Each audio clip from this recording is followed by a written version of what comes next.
what is the benefits of holding? This is like I feel like this question is going to go on forever.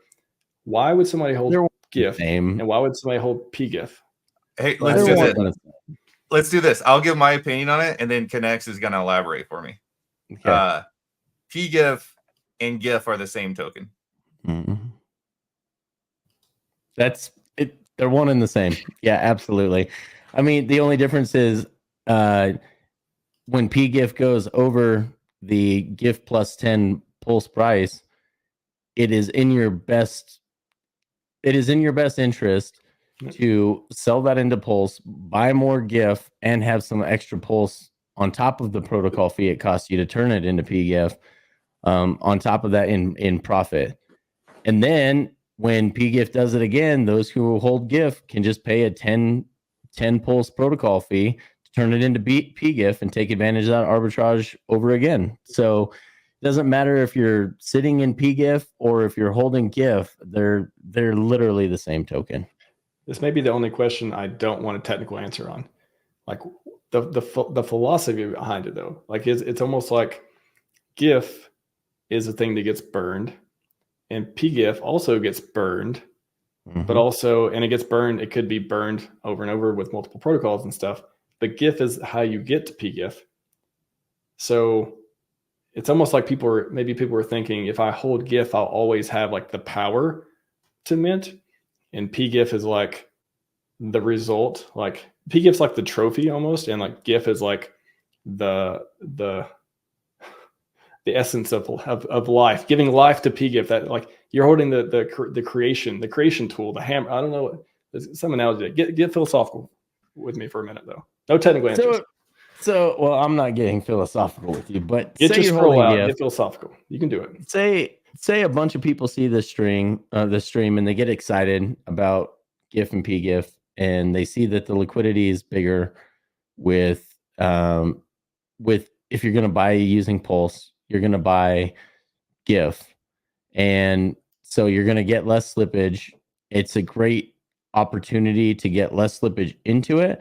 But there's this huge pool of GIF, PGIF out there that when it doesn't make sense to mint your GIF into PGIF, you can still turn it directly through that pool into PGIF and actually do the system a solid by getting the more inherently valued token, intrinsic valued token, PGIF, for less of your GIF than if you were to run it through the protocol, push that PGIF price back up, and the system self-corrects itself. Because a lot of people, when they see this, they're going to run out and buy GIF, not PGIF. We've seen this. We know this is going to be the case. And so when GIF outruns PGIF, why wouldn't you use your GIF to acquire more of the higher intrinsic value token that has all the flywheels to all the other tokens that are already built? I think that's the best answer I've heard for why hold GIF is if there is ARB opportunity, you can benefit from swapping over. Because it's like, why not just hold GIF? If you think it's going to roughly track PGIF, why not just hold GIF? Because you know it's always going to be, I mean, other than arbitrage in your favor, for example. Here's a point that I talked about last time, but let me elaborate more on it because I think it addresses that thought process. So GIF started at 1 billion tokens. The max total, if all of it gets burnt for PGIF, is 1 billion tokens, but we know there's a buy and burn that's making that deflationary. So the total supply of both tokens can only be 1 billion, but that supply is constantly going down. Do you know what the key is? Is just pure numbers. Like buy the one that gets you more tokens. That has always been kind of the game in crypto anyways, right? Yes. If they're the same token, which one gets you more tokens? I like that. Well, you've also got the liquidity. We saw earlier, there's much more PGIF on the market than GIF. So another idea would be if there's always going to be less GIF out there than PGIF, and I can always make more PGIF. What am I making this into never mint PGIF again right now? No, absolutely not. I mean, you want to be holding the PGIF when all the flywheels start rolling. I mean, so I want to be PGIF heavy. I want to be PGIF heavy. But you can always make it, even if it's burning PGIF, you can always make that PGIF again. And yeah, if they but if track I can, each other. But if the market is tracking your sentiment and they're buying more GIF, and now the price of GIF is higher than PGIF, and PGIF has the flywheels and the higher intrinsic value, I, as a new buyer, should be able to use logic and reasoning and say, I'm going to buy more of that one because I can get more for the same price. Cheaper.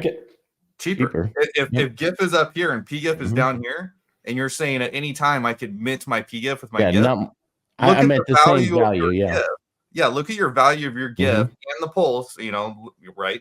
That goes into minting that PGIF, and you could have just bought more off the market of PGIF than actually minting.